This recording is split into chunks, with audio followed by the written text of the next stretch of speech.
One really simple way of sequencing a class, a general level mixed ability class, is just to take the random 10. This exercise is also really good for you to begin to inhabit your class arc. And your class arc is based on categories and intensity. I'm going to choose 10 here now, and then I'm going to make a sequence for you, which we're going to practice, based on the template that we will also go through for a general class. I'm going to choose 10 of these randomly.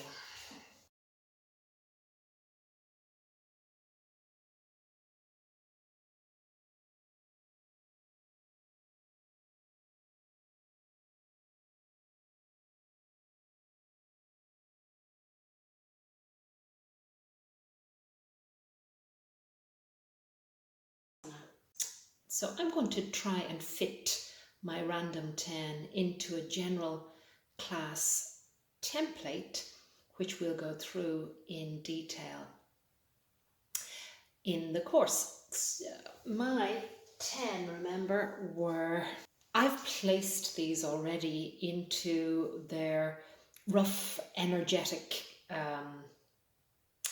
outcomes or capabilities. In a general class template, let's say this was a 60-minute class.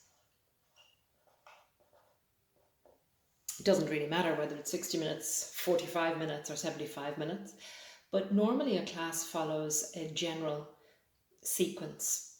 The first thing that happens in our class is we're asked to sit and be quiet.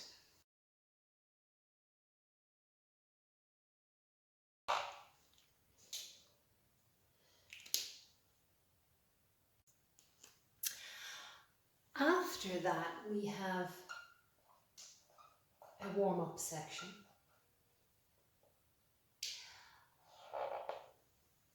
Then we move on to heating and strengthening.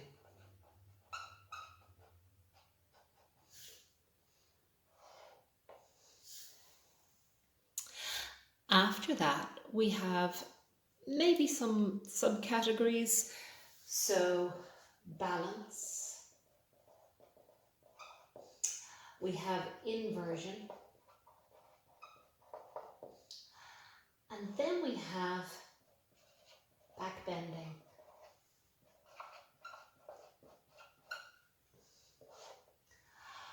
After backbending, we move on to cooling and calming.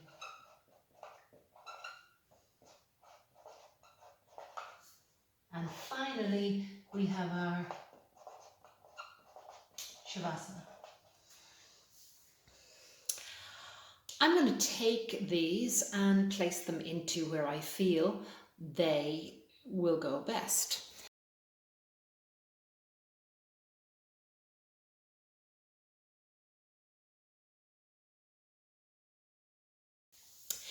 In a general level class,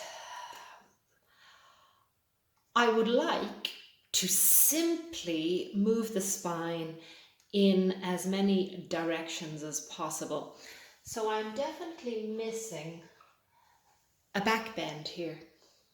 I'm also missing side bends.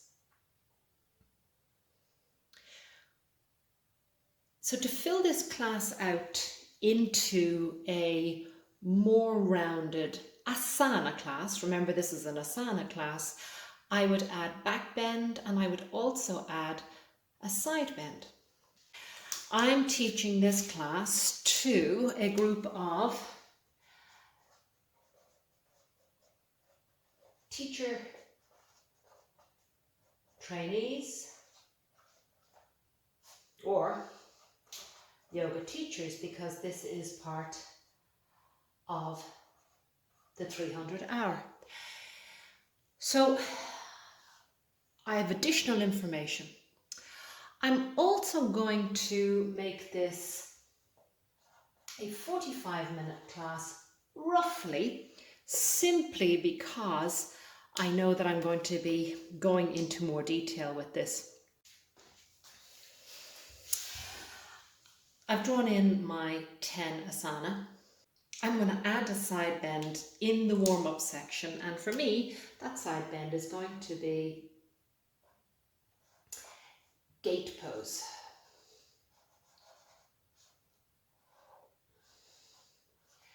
It's a gentle side bend and it goes very well with those warm-up exercises, or as I like to call them, pre-poses. Then I have my heating and strengthening.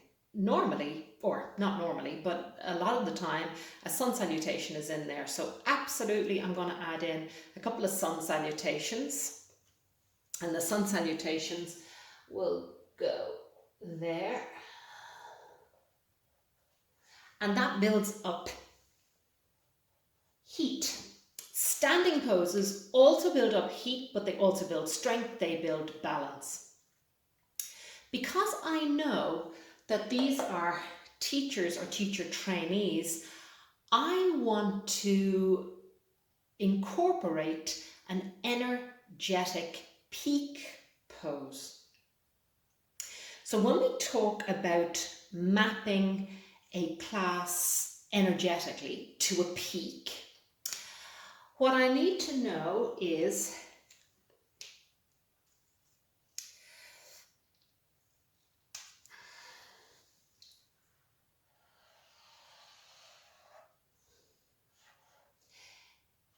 intensity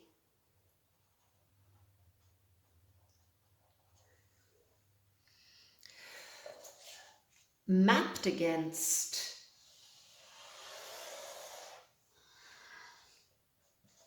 duration, in this case, in a 45-minute class. So to reach the energetic peak of a class, you want to have enough time for cooling and calming, because of course the difference between yoga and all other movement modalities is yoga is about moving into stillness. But I also want to offer these people, yoga teachers, a challenge, an energetic challenge, which will be their peak. If 45 minutes is the duration of my class, I would assume that my cooling and calming should take, and shavasana should take no less than 12 minutes. I would assume that all warm-ups would take 5 to 8 minutes. So that gives me 25 minutes to reach the energetic crescendo of this. Back bends, although they require quite a bit of energy, I don't count them as an energetic peak unless they're very, very complicated. So the peak that I'm looking for needs to happen before the back bends. The pose that I picked, that I think is the most challenging of all the ones that are there, is revolved Parsvakonasana. So one of my peak poses is going to be revolved Parsvakonasana. Your peak is energetic or challenge orientated. So of course centering, very little energy expended. Warm-ups, a little bit more energy expended. Sun salutations, the energy starts to build. We keep the energy built for heating and strengthening. Inversions can be cooling, but they can also be quite strong. It depends on the inversion. This one drops a little bit, but I want then the peak to continue up to its highest point before it begins to fall quite rapidly so that energetically my students have time to calm and cool before they leave. Therefore, my revolved Parsvakonasana is going somewhere here. My peak pose is revolved Parsvakonasana.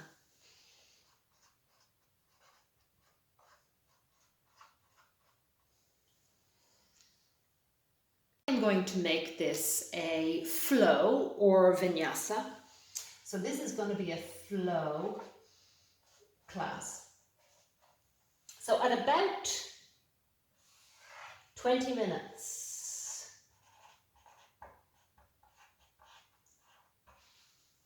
I need to have my students ready for their peak pose. Because the peak pose is a rotation, and rotations need a little bit of preparation, this threading the needle, I feel, isn't enough of a preparation. So I'm going to add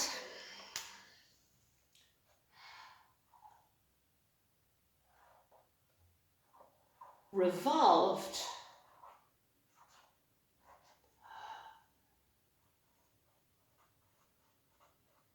Utkatasana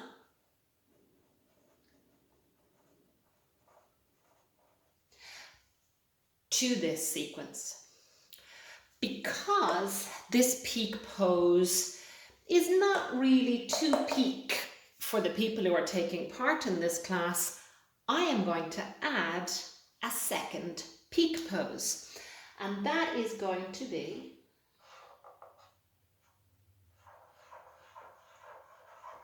revolved half moon.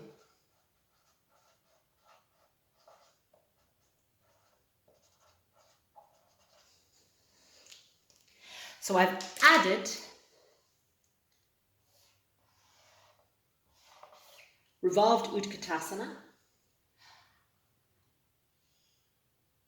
by way of preparation for my peak poses,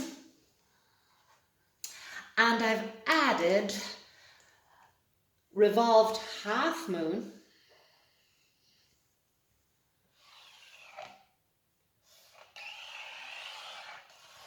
because these people are able and probably will appreciate the peak.